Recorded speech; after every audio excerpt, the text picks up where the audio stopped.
Hello students.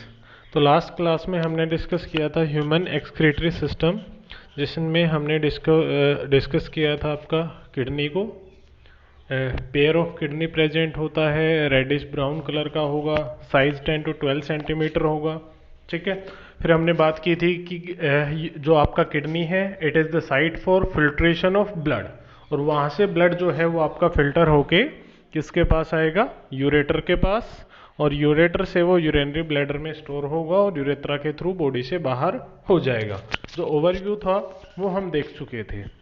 फिर हमने start किया था आपका कि जो फंक्शनल यूनिट है किडनी की वो क्या होती है, आपका नेफ्रॉन। मीन्स एक्चुअली में जो आपका यूरिन है वो कैसे फॉर्म होता है वो हम डिस्कस करने वाले थे। तो जो आपका यूरिन फॉर्म होगा वो कहाँ पर होगा, इनसाइड नेफ्रॉन। ठीक है। तो आज वो हम डिटेल में डिस्कस करने वाले हैं। यूरिन फॉर्मेशन, क्या क्या स्टेप्स होंगे वो हम डिस्कस करेंगे। ठीक है।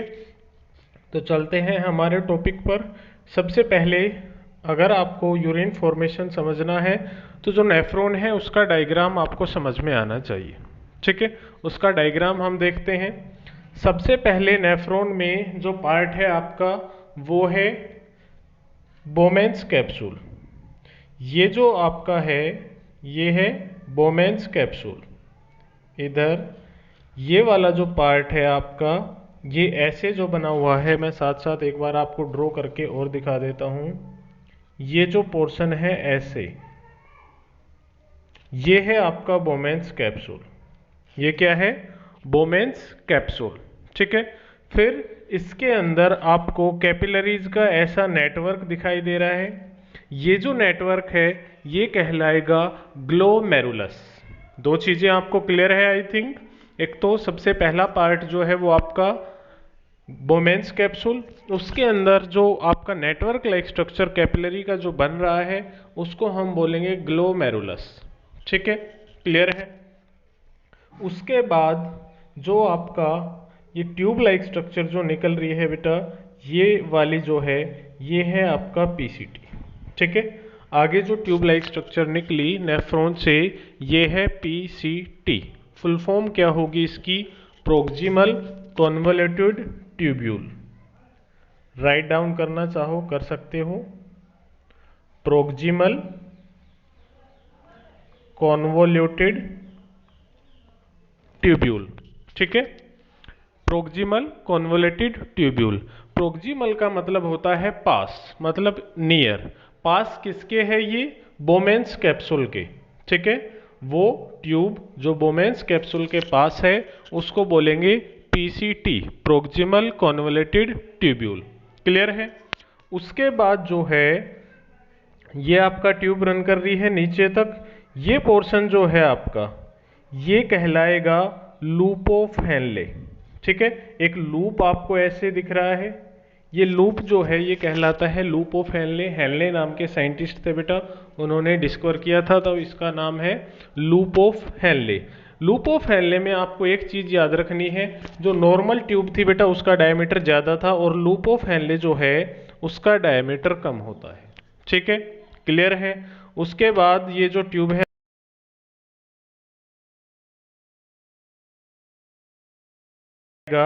डीसीटी। ये क्या है, डीसीटी, डिस्टल कॉन्वोलेटेड ट्यूब्यूल। क्या है, डिस्टल कॉन्वोलेटेड ट्यूब्यूल। डिस्टल का मतलब दूर। ठीक है। बोमेन्स कैप्सूल से जो दूर वाला पार्ट है, जो दूर वाली ट्यूब है बेटा, वो कहलाएगी आपका DCT, distal convoluted tubule. Clear है। उसके बाद जो लास्ट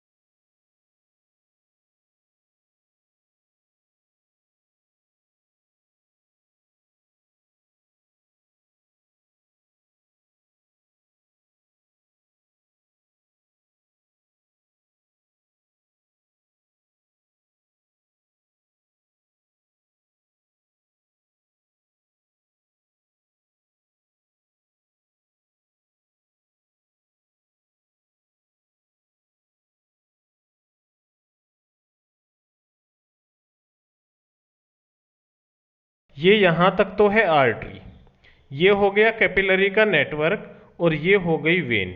ये क्या है आपका वेन्स। क्लियर है। ये भी इसके साथ साथ रन क्यों कर रही है, इसका हम जब फंक्शन पढ़ेंगे, जो प्रोसेस पढ़ेंगे यूरिन फॉर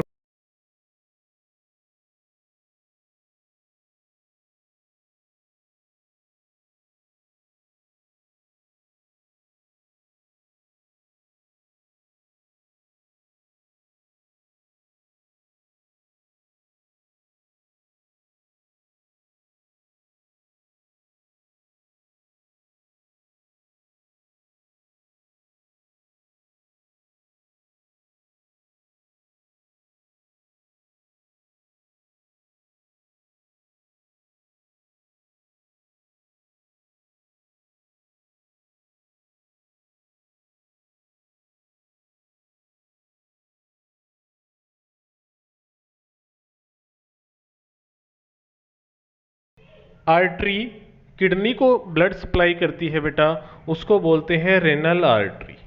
ठीक है। रेनल वर्ड हमेशा यूज किया जाता है किडनी के लिए। रेनोलॉजी होता है आपका स्टडी ऑफ किडनी। तो रेनल आर्टरी ब्लड लेके आई किसके पास, किडनी के पास। कैसा ब्लड है, प्योर ब्लड है, मीन्स ऑक्सीजनेटेड ब्लड है। क्लियर है। अब उस रेनल आर्टरी की ही एक ब्रांच है जो नेफ्रॉन के पास ब्लड लेके आई है। ठीक है। ये है एफरेंट आर्टरियोल।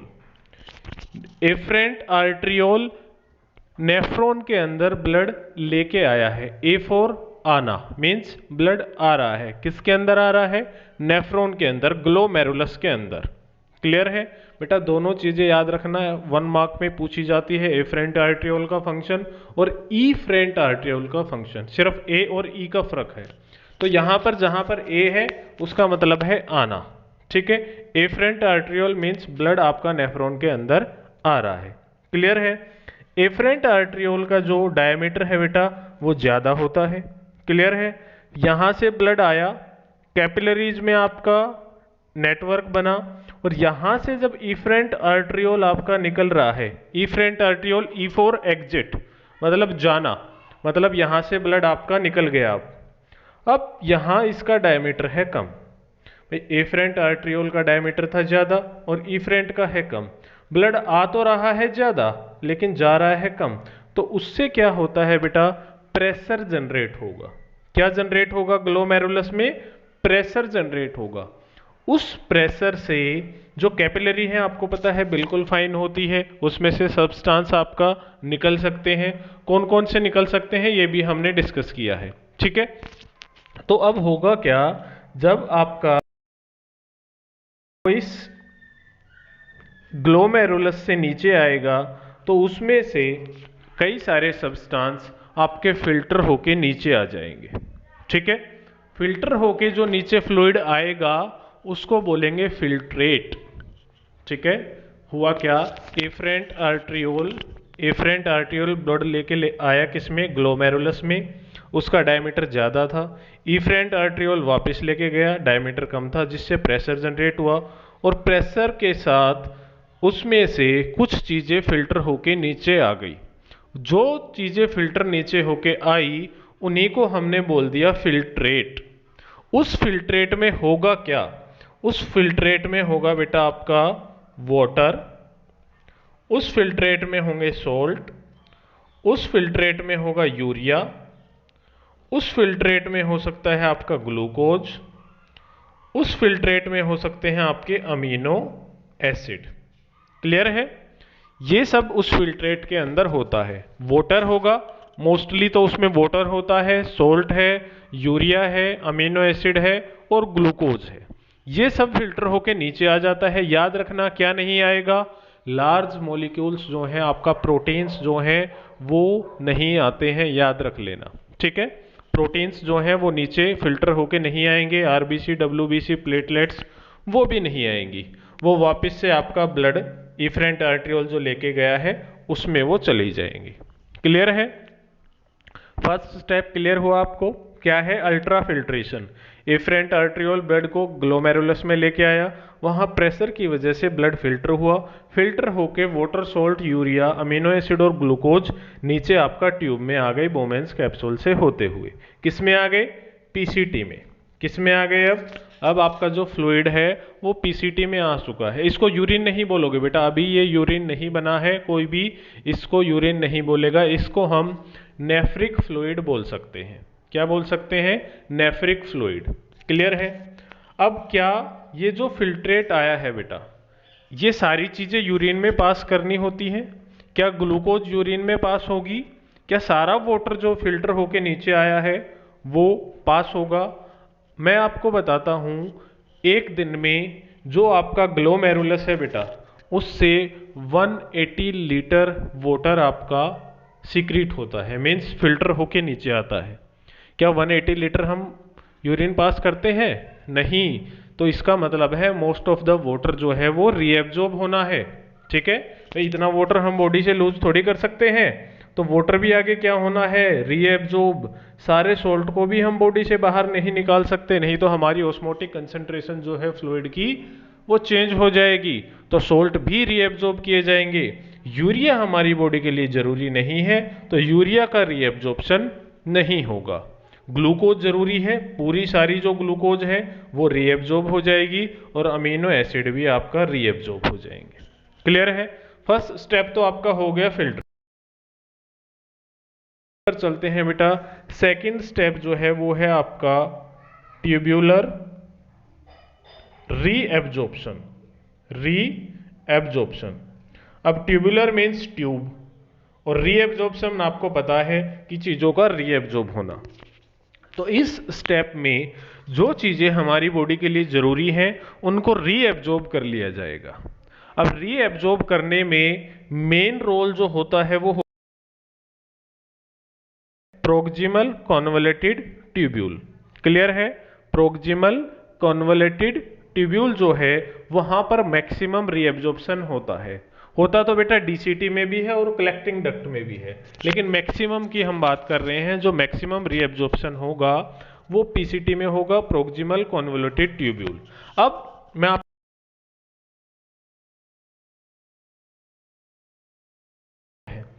जो चीजें पीसीटी में रीएब्जॉर्ब होंगी like glucose, amino acid, water, ये सब आपका इस पीसीटी से निकलकर इस आपकी आर्टरीज के अंदर रिलीज कर दिए गए। ठीक है, फिर ये वापस से नॉर्मल ब्लड सप्लाई में आपके चले जाएंगे। क्लियर है? ये इस फंक्शन है किसका? कैपिलरी और आर्टरी जो इसके पैरेलली रन कर रही है आपके नेफ्रोड के। क्लियर है? फिल्ट्रेट में से बेटा जो आपका छन के नीचे आया था उसमें से ग्लूकोज, कुछ सोल्ट, वाटर, 85% जो वाटर है वो रीएब्जॉर्ब हो जाता है। ठीक है, और आपका अमीनो एसिड, ये सारे रीएब्जॉर्ब कर लिए जाएंगे, और जो यूरिया था और कुछ जो सोल्ट और कुछ वाटर है बेटा उसको आगे पास कर दिया जाएगा। ठीक है, क्लियर है? सेकंड स्टेप हो गया आपका रीएब्जॉर्प्शन। ठीक है, अब ये जो आगे पास हो रहा है बोमेंस कैप्सूल में आया, सॉरी आपका लूप ऑफ हेनले में आया। लूप ऑफ हेनले में एक काम होता है, लूप ऑफ हेनले में से वाटर जो है वो बाहर फेंक दिया जाता है। ठीक है, उसको यूरिन को कंसंट्रेटेड बनाने के लिए यहां से लूप ऑफ हेनले में से जो H2O है वो बाहर निकल जाएगा। क्लियर है? फिर थर्ड स्टेप जो